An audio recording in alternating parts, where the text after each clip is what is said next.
नमो बुद्धाय जय भीम।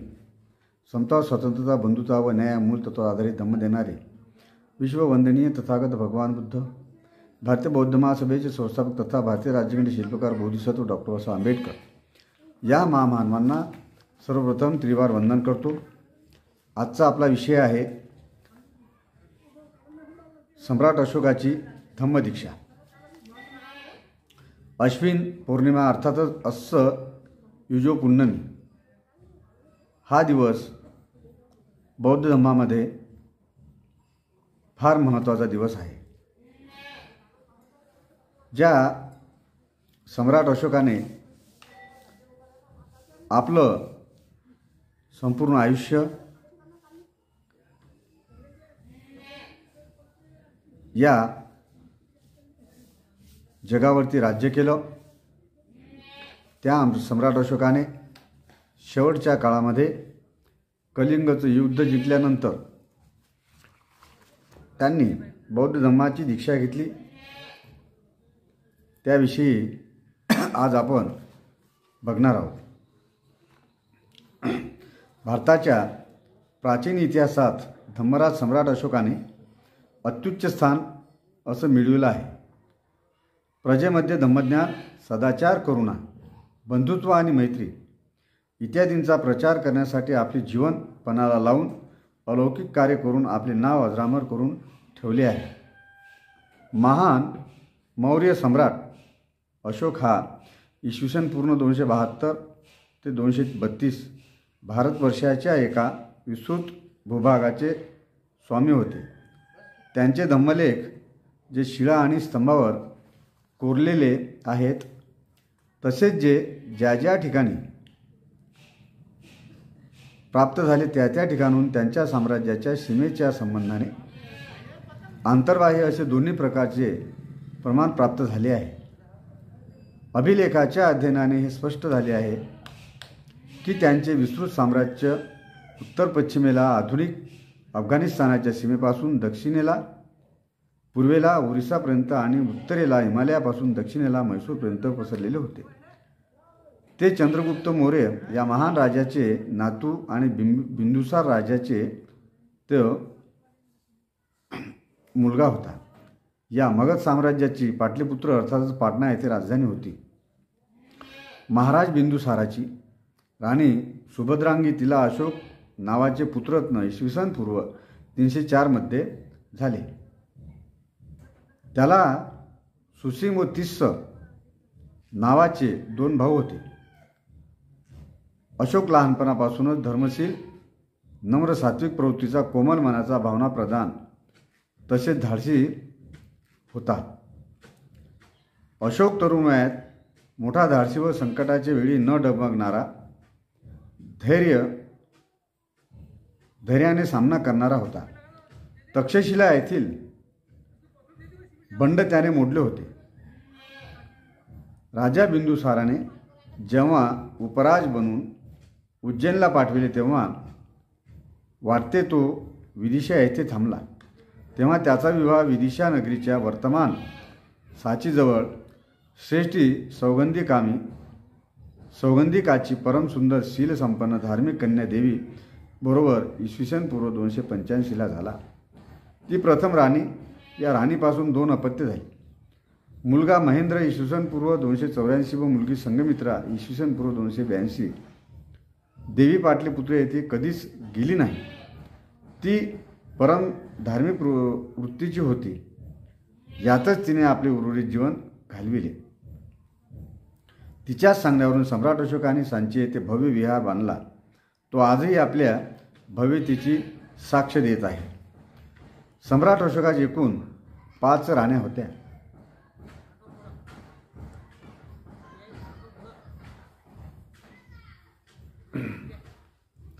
एकीचे नाव होते देवी, दुसरीचे असंगमित्रा, तिसरीचे कालू आणि चौथीचे पद्मावती आणि 5वी तिस्स रक्षिता। महाराज बिंदुसाराचा देहांत इसवी पूर्व 273 मध्ये झाला व अशोक संपूर्ण मौर्य साम्राज्याचा सम्राट झाला। राज्यपदावर दावा करणारा सुसिंग मारला गेला। त्याचा राज्याभिषेक इसवी पूर्व 268 मध्ये झाला। त्याने देवांना प्रियदर्शी राजा ही पदवी लावून घेतली. कलिंग राज्य भारताच्या पूर्व भागामध्ये ओरिसा प्रांताच्या दक्षिणेस होते आणि त्याची राजधानी राजपूर होती. तेथे खालवेर राजाचे राज्य होते. तो अशोकाचे मांडलिकत्व स्वीकारित नव्हता. अशोकाने 60,000 पायदळ, 1,000 घोडेस्वार, 1700 हत्ती घेऊन लढाई केली. कलिंग युद्धात भयंकर जनहानी व धनहानी झाली. इसवी सन पूर्व 262 कलिंगवर विजय मिळविला. 1.5 लाख जवान कैदी केले, 1 लाख लोक मारले. या संख्येच्या अनेक पट लोक प्राणास मुकले. राजा अशोकाने उभ्या आयुष्यात एकच युद्ध केले व हा नरसंहार पाहून त्याला घोर पश्चाताप झाला आणि पुन्हा युद्ध करायचे नाही असे ठरविले. आता त्याने आपले सारे लक्ष लोक कल्याणाकडे लावले. युद्धातील अपरिमित प्राणहानीमुळे त्यास खूप दुःख झाले व तो शांतीसाठी बौद्ध धर्माकडे आकर्षित झाला.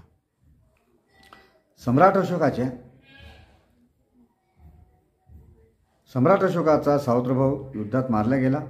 एके दिवशी महावरुण नावाच्या बौद्ध भिक्खूने नेग्रोध कुमारास पाहिले. त्यांनी त्याची आई सुमनादेवीची, जी अज्ञातवासात जीवन कंठित होती, परवानगी घेऊन नेग्रोध कुमारास प्रवचित केले. याच नेयत कुमाराचा धम्मोपदेश ऐकून सम्राट अशोक बुद्ध उपासक झाला. नेयत कुमार बाल सामनेर एके दिवशी हातात भिक्षापात्र घेऊन भिक्षाटनाकरता शांत मुद्रेने सम्राट अशोकाच्या महालासमोरून जात होता. त्यावेळी राजा खिडकीजवळ बसून महामार्गावरील हालचालीचे अवलोकन करीत होता. त्याचे मन अशांत होते. तो शांतीच्या शोधात होता. त्याने शांत मुद्रेने जाणाऱ्या श्रमणरास पाहिले.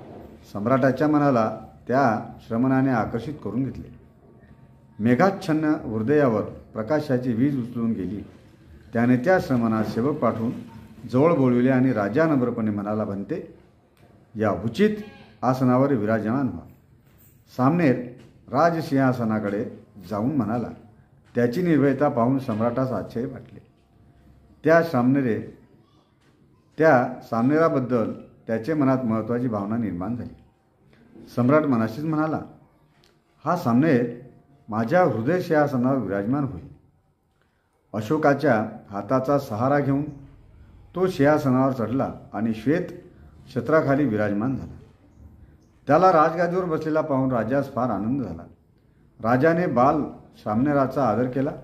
स्वतःसाठी केलेले भोजन त्यांना दिले. भोजनानंतर सम्राट अशोकाने बुद्धाद्वारे उपदिष्ट धम्मासंबंधी काही प्रश्न विचारले. उत्तरादाखल नेग्रोध सामनेरांनी धम्मपदातील अपमाद वर्गातील गाथेचा उपदेश केला.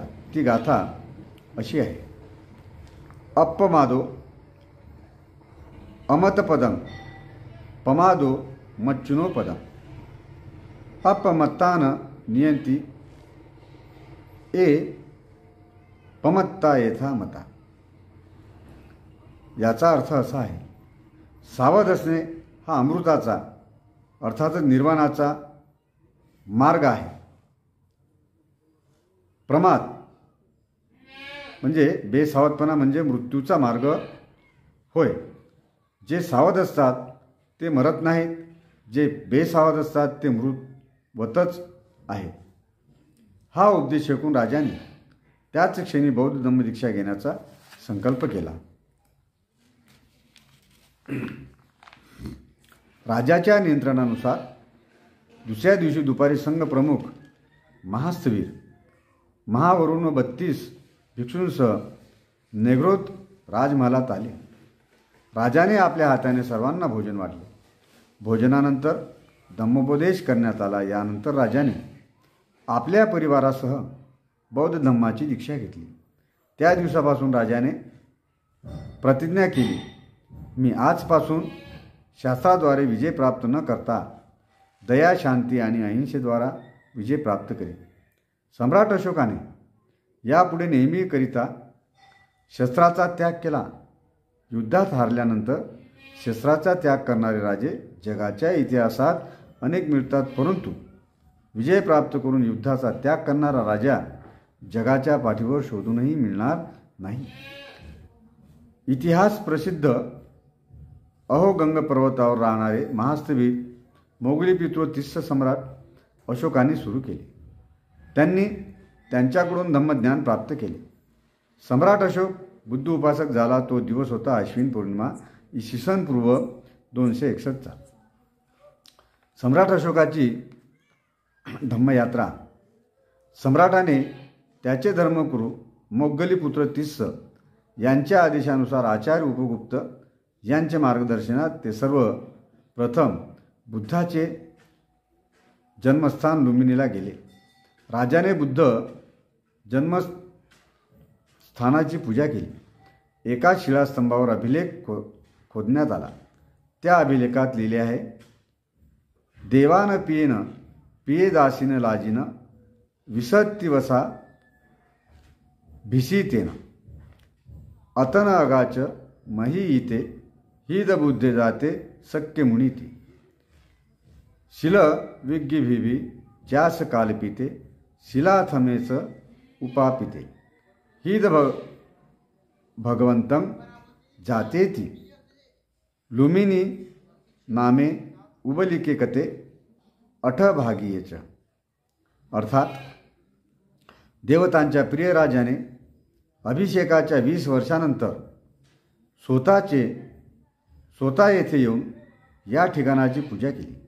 येथे शाक्यमुनी बुद्धाचा जन्म झाला. त्यामुळे येथे दगडाचा एक विशाल स्तंभ आणि एक मोठी भिंत उभी करण्यात आली. लुंबिनी गावचा सर्व कर माफ केला आहे. येथून उत्पन्नाचा 8वा हिस्सा मिळेल. लुंबिनीवरून सम्राटाची धर्मयात्रा कपिलवस्तूला आली. कपिलवस्तूवरून धर्मयात्रा बुद्धगयेत आली. येथे सम्राटाने बोधिवृक्षाची पूजा केली. महाबोधी महाविहाराचे भूमिपूजन केले व नंतर ते महाविहार बांधून पूर्ण केले, जो आजही तिथे आहे. त्याच्या व्यवस्थेकरिता दरवर्षी दान देत असे. सारनाथला राजाने धम्मेक स्तूप आणि विहार बांधले. येथील ऐतिहासिक विशेष म्हणजे एक विशाल स्तंभ निर्माण कार्य. या स्तंभावर एक लेख खोदण्यात आला. या स्तंभाच्या वरच्या भागावर चारी दिशांना गर्जना करणारे 4 सिंह बनविले. ते अति सजीव वाटतात. याच स्तंभाच्या सिंहाकृतीवरील भागास भारत सरकारने आपल्या राजमुद्रेत ठेवले आहे. हे 4ही सिंह 4ही दिशांना धर्मनाद वा सिंहनाद करणाऱ्या बुद्धाचे प्रतीक मानले जाते. स्तंभाच्या सिंहाच्या खालील धर्मचक्रास अशोक चक्र म्हणतात. ते भारताच्या राष्ट्रध्वजावर अंकित आहे. सारनाथवरून धर्मयात्रा कुशीनगराला आली. येथे तथागताचे महापरिनिर्वाण झाले होते. राजाने येथेही अनेक स्मारके बांधली. येथून सम्राट श्रावस्ती येथील जेतवन पूर्वारामात भगवंतांनी 25 वर्षावास चातुर्मास केले होते तेथे आले व या दोन्ही स्थानांची पूजा केली. भव्य विहार व स्मारके बांधली. श्रावस्तीवरून सम्राटांची धर्मयात्रा वैशालीस आली. येथे एका 30 फूट शिलास्तंभ उभा केला. यावर सिंहाची बैठी प्रतिमा आहे. सम्राट अशोक नालंदा येथेही गेले होते. येथे धर्मसेनापती सारिपुत्त चैत्याची राजाने पूजा केली.